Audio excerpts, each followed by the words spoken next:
Hello, my friends. Today I'm here for you. I'm always here for you. And I want to discuss with you what I do and how I do it. It's kind of simple. And some people tell me, Gabriel, that's too simple. It can't work. My understanding of disease is that most of the time we don't catch it. We manifest it over a period of time. And that it's caused by one of three things: either an excess of something, a deficiency of something, or an exposure to something. Now, that exposure could be a physical thing or even an emotional thing, but it's an exposure. And those things cause trauma. If we eat too much of something, it'll cause trauma to the body. If we're deficient in something, it'll cause trauma in the body. If we're exposed to a toxin, it'll cause trauma in the body.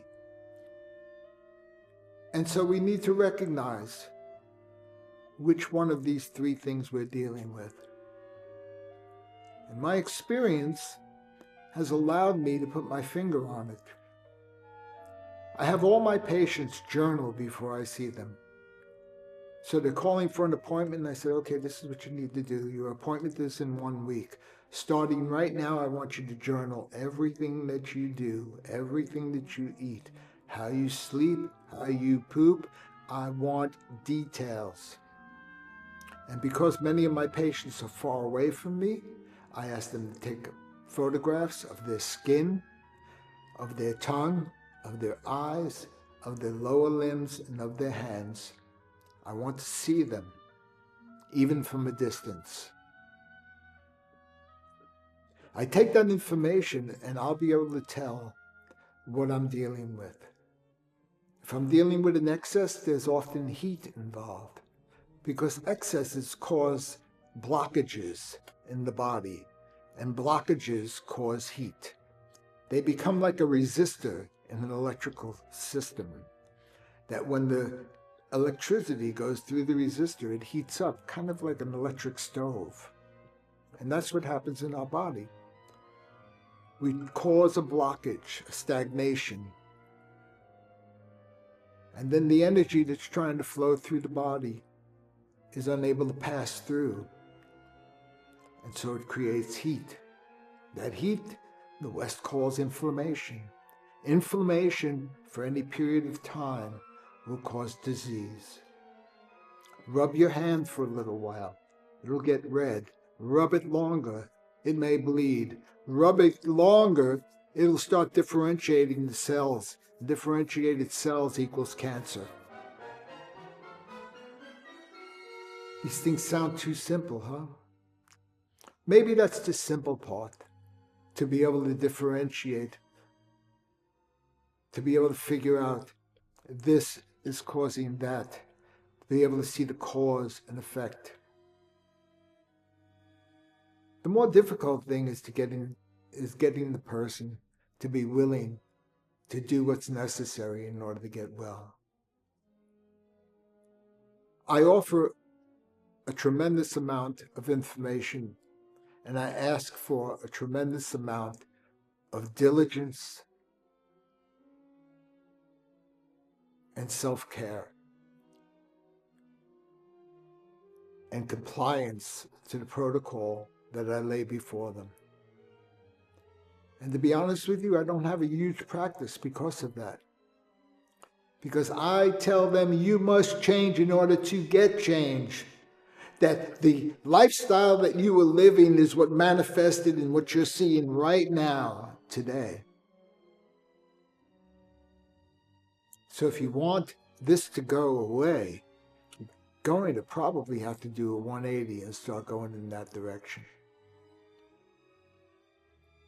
And I can't count how many hundreds upon hundreds of people who have told me, I can't do that. Nah, I can't eat that. I've had many of them say, I'd rather die than live like that, to eat that, to make that change, to give up this or that. You know, women who drink alcohol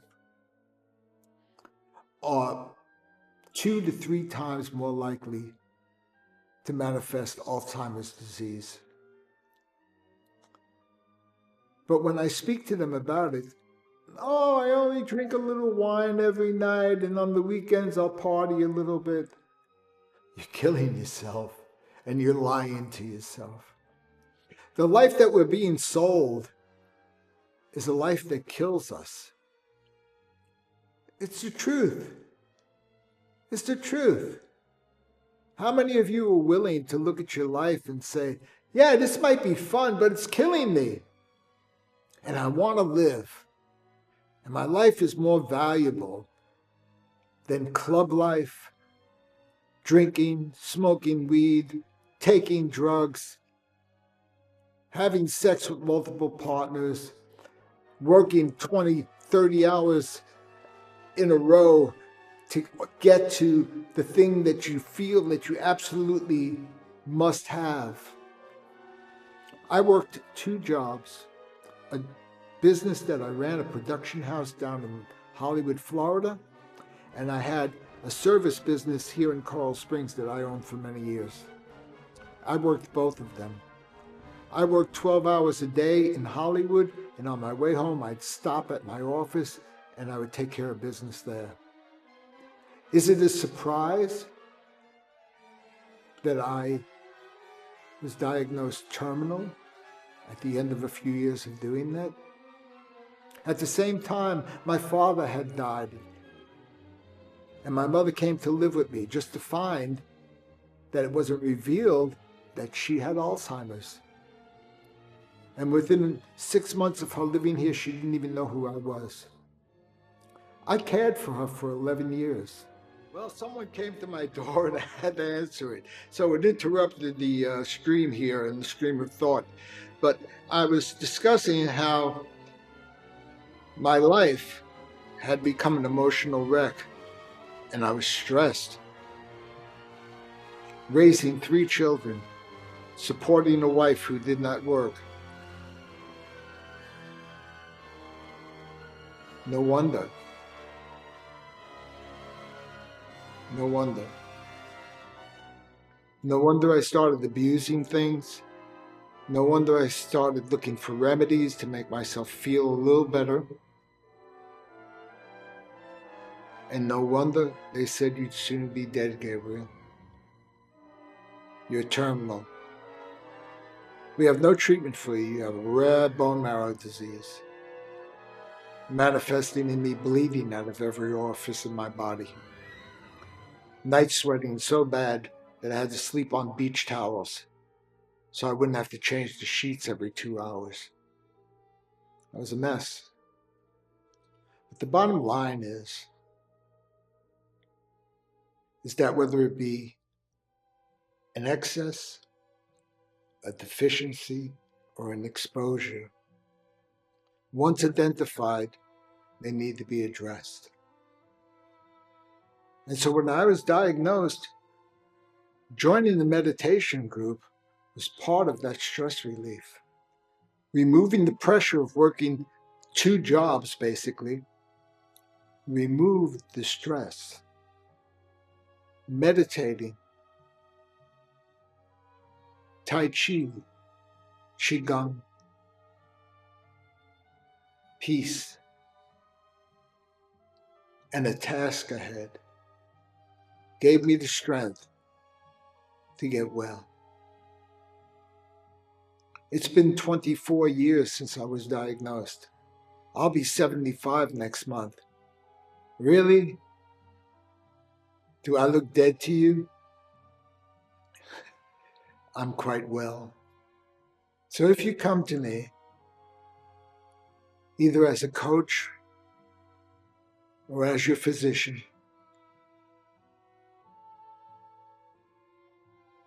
be assured that you will receive my full attention. But also be aware that you will be asked to change. And if that's something that's not palatable to you, please don't waste my time and yours. There are Western physicians that'll tell you, yeah, you don't have to change anything. We'll just surgery, chemotherapy, radiation, or whatever, and maybe we'll get you into remission. I hate that word, remission. I've never had to look over my shoulder waiting for the boogeyman to get me again. When my blood work finally came back to normal and I stopped bleeding and my spleen shrunk to normal size, I knew I was healed. I had proclaimed that all during my healing, that I would be healed. Not in remission. Nothing's going to come back. Why? Because I addressed the root. If you jump in a puddle of mud, you come out and you're dirty.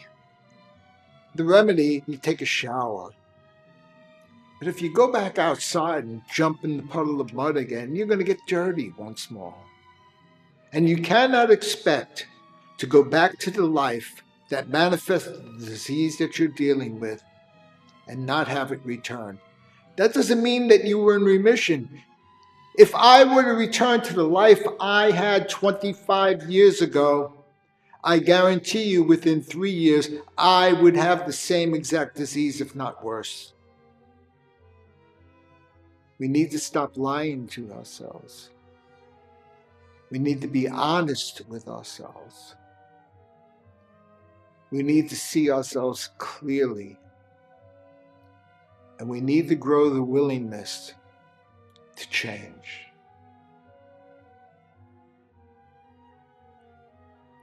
I wish you well, my friends. I wish you well.